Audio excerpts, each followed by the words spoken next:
I'm often asked about what things can I be doing to protect my brain? What can I do to help protect my brain as I age for healthy living long term? And this is a really important question. And of course, another one that is dear to my heart as I had watch my grandmother with Alzheimer's and the impact that that had on her life as well as our family's life.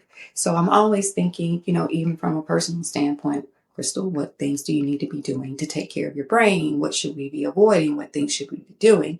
And I get it. There are tons of things on the internet. There are tons of marketing things that are coming to people all day, every day almost about being the great memory pill or, sustain your memory and things like that. So I know that there's a lot of just information that's coming to people. So this is really important things that we want to look at about what things that we can do that we know have reliable, good backing about things that we can do. Okay. So one of the first things to think about is your blood pressure.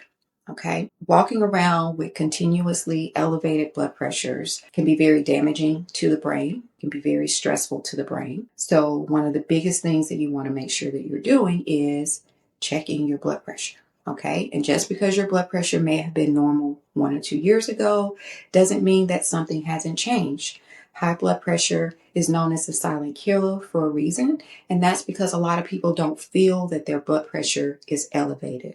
Okay, there are some people who do, but not everyone. So it's very important that you are getting your blood pressure checked regularly. Okay, and even if you've already been diagnosed with high blood pressure and you're on medication, you still need to be making sure that you're monitoring your blood pressure because your regimen could not be as effective as it needs to be.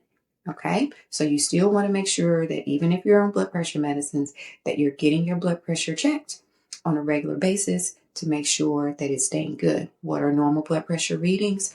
120/80 is what we use as a guide for normal healthy blood pressure. Okay, and when we're beginning to have numbers higher than that, that's where we get into the diagnosis of hypertension. All right, so one of the most important things again is what? Checking your blood pressure and knowing what your blood pressure is. Okay. And then there are other things that we can do. Regular physical activity. Okay.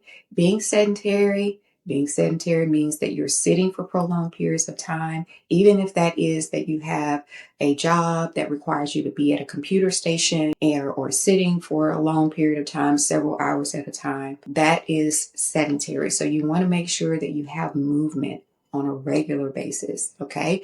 Your exercises that you might do in the morning or your after work exercise in the afternoon, doing those sessions at one particular time is important, but you also want to make sure that you're getting regular movement throughout the day.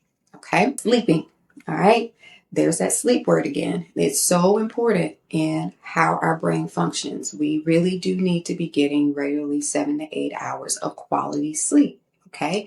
We want to make sure that our sleep stages, we're going through all of the cycles of the sleep stages and getting our deep sleep and getting into our REM sleep for restorative purposes. Being social. Okay, having those social connections. Sometimes we can get into our situation where we are being more of a homebody and we're not necessarily socializing and going out with our friends and family the way that we used to.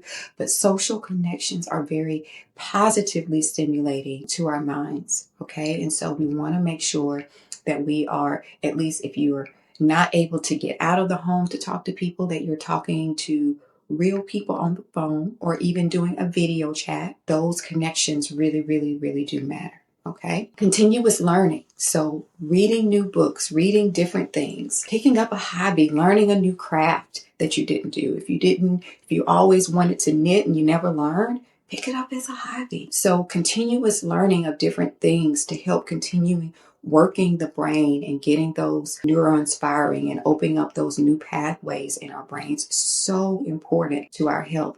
And again, if you have difficulties moving out, getting out the home, there are some video games that we can do that can be positive learning things. So you want to do games that have like letters and words that you have to solve and things like that. Tetris is really good movement because it's time-based and it's also helping with the movement, eye coordination there. So doing continuous learning things. And of course, our favorite hormone that I'm always talking about, insulin resistance. Okay, so insulin resistance plays a role in our brain health. High levels of insulin is inflammatory to our brain. Okay, it's inflammatory to our body, and we want to make sure that we're doing things that help to improve insulin resistance if you have insulin resistance. Okay, so one of the reasons I talk so much about prevention is really because what's good for your heart is also often what's good for your brain. All right. The habits that we are doing now that support healthy aging throughout the body also support our brain health.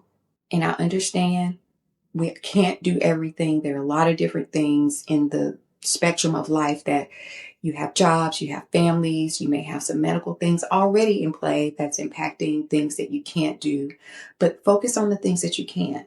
And not that you need to go out. If there are 10 things that you need to work on, don't say, oh, I'm going to fix all 10 things in 3 months, because that's not realistic. But pick one or two that you find, I can start there. Find a starting point, really finding a starting point of what would be winnable for you. What's something that that, what, I can do this a little bit better. I can set my alarms so that, instead of going to bed at 11, that next week I'm going to try going to bed at 10:30 and give me 30 minutes extra of sleep. Okay. So just find a winnable area that makes sense for you and your lifestyle and just start there and then build after that. Okay. The goal isn't perfection. The goal is making choices consistently over time.